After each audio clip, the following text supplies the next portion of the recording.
So in this video, I'm going to share with you how you can use the 3-2-1 rules to build a great property portfolio, a property portfolio that will worth millions of pounds. You see, when you're starting your property investment journey, you might not have lots of money at the beginning. So at the beginning, you want to be as frugal as you could possibly can whilst you raise income to expedite your property investment journey. So when I start my property investment journey, I didn't have lots of money at the time. I use this 3-2-1 rule, which then helped me expedite my property investment journey. So that's exactly what I'm going to share with you. If you want to learn how to implement the 3-2-1 rule or have an idea of what it is, stay until the end. I will go through everything that you need to know in order to have an insight of the 3-2-1 rule. So before we get to that, let's talk about what is a property investment. What is property investment? Property investment is the process by which an investor would buy a property for the purpose of renting it instead of living in it. In essence, you're buying the property in order to rent it to a normal tenant or to do whatever commercials you want to do in it instead of living in it. And then hopefully that property generates you rental income, which is what we call recurring income, and some people call it passive income. Why do people invest in property? People invest in property because it's a stable and solid type of investment. It's one of the safest industries out there. As I've just said, passive income. It generates recurring income. You buy the property, you rent it, and you receive monthly rental income every single month. And the third thing people invest in property is what we call capital appreciation. In average, property prices goes up by 7 to 15% a year in the past 80 years in the UK. So you're not just getting money from your rental income that you're making, you're also generating capital appreciation. Imagine you got £100,000 property, that property goes up by 10%, you would have also bagged yourself £10,000 every single year whilst collecting your monthly rental income. So these are the key benefits people look into when they're investing in property. So what is the 3-2-1 rule I'm going to be sharing with you today? The 3-2-1 rule is a very solid rule. It's a rule that I love. I've implemented it and it has transformed my life. So what that 3-2-1 rule means is basically going to buy 3 properties, you sell 2, and then you keep the other one. So you repeat the process again.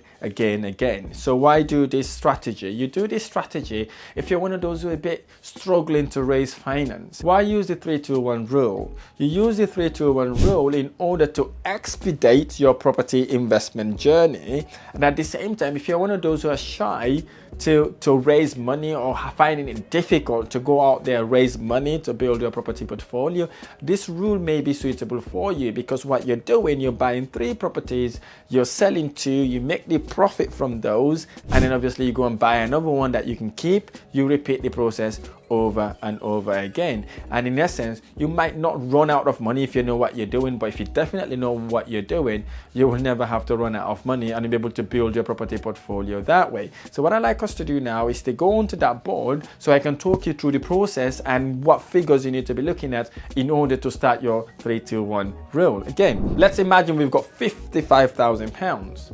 I don't care how you raise that money, maybe from friends and family, maybe from savings, maybe from investment you've made. You've got that £55,000 and you really want this £55,000 to make you a millionaire. That is the step-by-step process I'm going to be sharing with you right now. Let's say we've got the £55,000 now. We're going to go into the market and look for properties that are going for £100,000. So when I say looking for property that are going for £100,000, I don't mean you have to go and look for that property that's specifically worth £100,000. So what I do with my investors, basically, we go and look for properties that are worth 110,000, 115,000. Why do we do that? We do that so that we can go into the market, negotiate, and hopefully get the property at £100,000. And what we also do, we don't go for done-up properties that have already done up, nothing to do on. No, we look for properties that we can add value to.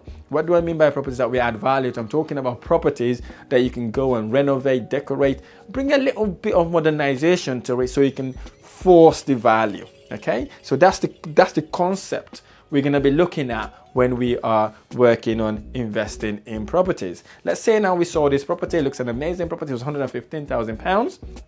We negotiated and we're able to close that deal at, guess what, £100,000.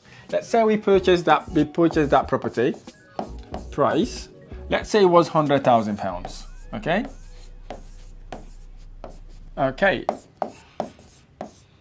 let's say it was £100,000, okay? £100,000, that's the purchase price. So in order for us to buy this property at £100,000, we need to put a deposit of 25%, okay? 25% of £100,000, you guessed that right, is £25,000.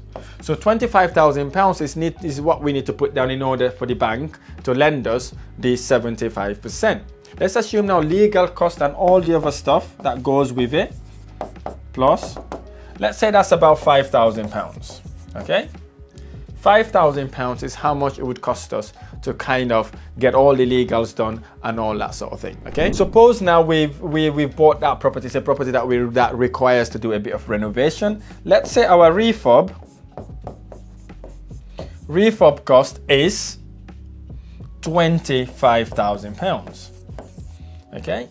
So at this point, our initial investment is £25,000 plus £5,000 and plus the £25,000. That gives us the £55,000, which is our initial investment. So we've bought the property, we've renovated it, and we've invested the £25,000, and that has now become the £55,000 is now our initial investment to get the property to the standard we want to. So bearing in mind, the first property we are buying, which is this one here, would be property that we're intending to sell. We're not keeping it at this point, because if you remember, the 55,000 is what we want to play around so we can make a bit of profit on it, so we can go again buy another property. Is that making sense? So we've got that £55,000 investment.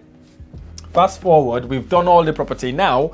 Everything looks absolutely amazing. So we put that property now on the market for £160,000, okay?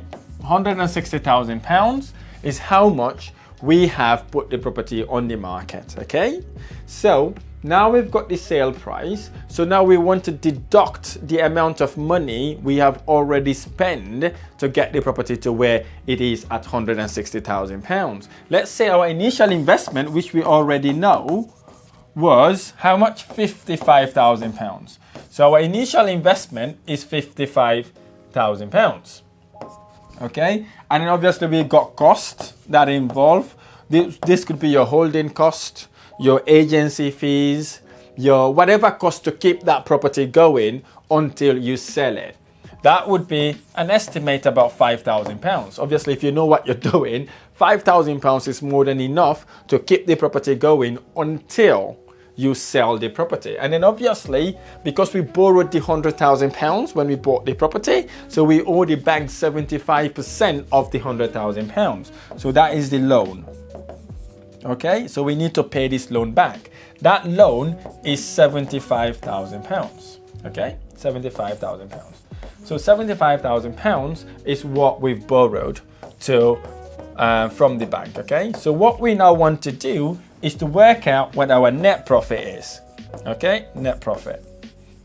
Our net profit is the 160,000 minus the 55,000 minus the 5,000 and minus the 75,000, which is the initial loan we took when we bought the property. That then gives us a net profit of £25,000. Okay, so we've got this £25,000. This is our first property, assuming that you've done everything right. It came back at £160,000 and £25,000. You may be thinking £25,000 is a lot when it comes to profit. Yes, it is if you're doing other businesses, but in the property world, this is the minimum you need to be looking at. If you're not making £20,000 to £25,000 per property deal that you're flipping, it's not worth your time. So you'd rather maybe look for something else, because sometimes it will take you 2 to 3 months, sometimes 4 months, in order to get the property to be sold, to be renovated, and to be sold. So £25,000 is a reasonable amount of money to make from selling a property. So what you now want to do at this point is to replicate this process by 2.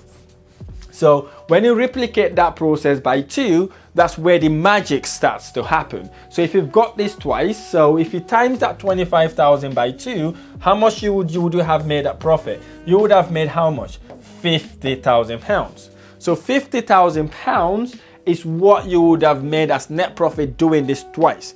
That's the 2 property you've bought. Okay, so now the final property, remember it's 3, 2, 1. You've bought 2 now, you're gonna buy the 3rd one, okay? So the 3rd property you would be buying, instead of selling it, we're keeping this property. Bear in mind here, you've started with 55,000, right?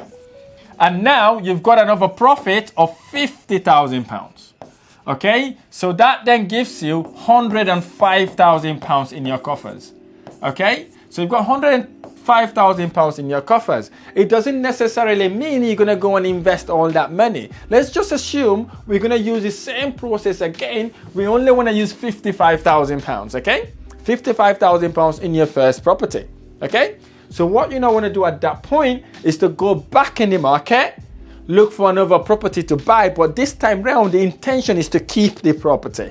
Is this making sense? So when you're buying a property to fix up and do up, right, you want to be very, very frugal, and you want to be very, very tight when it comes to the money, and you want to be negotiating very, very hard at this point as well, because obviously you're looking to remortgage the property and then hopefully then get a bit of money out of it. So in this instance then, we saw a 100,000 pounds property, we negotiated and we were able to buy that property for 80,000 pounds. So price for the property that we're keeping, we've already got to, is 80,000 pounds, okay? From the 80,000 pounds, we got a deposit to pay. How much the deposit is? You got it right, 20,000 pounds. Okay, 20,000 pounds is deposit we've put down, and then we've got our legal, 5,000 pounds. Okay, and we have renovation. That would be 20,000 pounds. Okay, so now you can see the intent here. Because we're keeping the property here, we don't want to go AWOL. We want to stick to 20,000 pounds. So what you want to do at this point, you know your 20,000 pounds, 5,000 pounds and 20,000 pounds. So your initial investment in this deal is 45,000 pounds. So now you know you've already got 55,000 pounds here. So you've only spent 45,000 pounds. So you've got 10,000 pounds plus your 50,000 pounds. Okay? So what you then do at this point, you've done all that work, fast forward to finishing all the works, everything goes the way you plan, right? You then move on to that, you're gonna do something that we call remortgage. Suppose then the property has gone up in value based on the work we've done. So your fair market value would be perhaps 150,000 pounds, okay? 150,000 pounds is what the property has come back at. So at 150,000 pounds, the bank will lend you 75% of that 150,000 pounds, okay? The bank will lend you the 75%. 75% of the 150,000 pounds is 112,000 pounds, okay? 112,000 pounds is what the bank is gonna lend us. So the bank would have lent us the 75% of the 150,000 pounds. So what we do at that point is to pay the existing loan. Existing loan was 60,000 pounds, which is the 75% of the 80,000 pounds. Okay, so at that point, because we were paying interest from this loan and any of administration charge, let's just estimate that to be about maybe 7,500 pounds. Okay, 7,500 pounds is what we've been paying interest for the loan and any administration charges. Okay, and now we have our refurb cost. Our refurb cost is our initial investment. If you remember, the initial investment was how much? 45,000 pounds. Okay, 45,000 pounds was the initial investment. So what happens then, once you've received that money, the solicitors will deduct the existing loan first and pay that to your lender, because obviously they are obliged to pay your lender first before they can pay you the remaining balance. So if you take 60,000 out of the 12,000 plus 7,500 and 45,000 pounds, that would have meant you would have literally used all the money you've had, and you were able to pay yourself back all the initial investment, which was the 45,000 pounds we initially investment. So, which is the 45,000 pounds we initially invested in order to start holding our property. So at this point, three things has happened. You've bought three properties, you've sold 2 to make the £55,000, and now you've got another property that you've held, you've done the works, you've renovated it, and you've pulled out all your initial investment. So at this stage, you still have your £55,000 and your £50,000 profit. If you remember this profit figure, so you still have that money. So at this point now, the compounding works really, really well for you. You may do this in your first year. This might take you a year in your beginning, but at end of year 1, you've got £105,000 to play with. Okay, £105,000. With that £105,000, you can go again, repeat the process, but in this time round, you want to keep 2 or 3 properties because you've got enough money here to go around. Because now you know you can use that £100,000 to go and buy yourself 2 more properties. Okay, plus the profit you would have already got from flipping maybe a couple of properties as well. So imagine then you flipped about, let's say 6 properties. Right? 6 properties, and each of those properties generate you £25,000 profit. That would have been £150,000. Okay, so £150,000 profit. Suppose you did that in the past 2 years, and then obviously you're able to keep 4 more properties. Right? Let's say each of those properties also generate about £500 net profit every single month. So those 4 properties would have generated you £2,000 per calendar month. If you times that by 12, you're talking about £24,000. So if you add this amount plus that amount, how much you're talking about? So you would have bagged in your property investment £174,000. This is how you could build a multi-million-pound property portfolio, and you would never run out of money implementing this. Here's the thing, if you start looking at these kind of things, you don't want to compete with anybody else. You only compete with yourself. As long as you're doing better today than you did yesterday, and you're progressing and you're getting to where you want to go, that's what you're going to concern about. You take your time, take your pace, and most importantly, get someone to guide you through the process, educate you, coach you to ensure you do a minimum mistakes while generating handsome return on investment. Wouldn't that be beautiful for you? Wouldn't that be putting you in a situation where you never have to worry to working for someone if you don't like the person that you're working for? Alternatively, it could be a way where your work becomes an option instead of an obligation.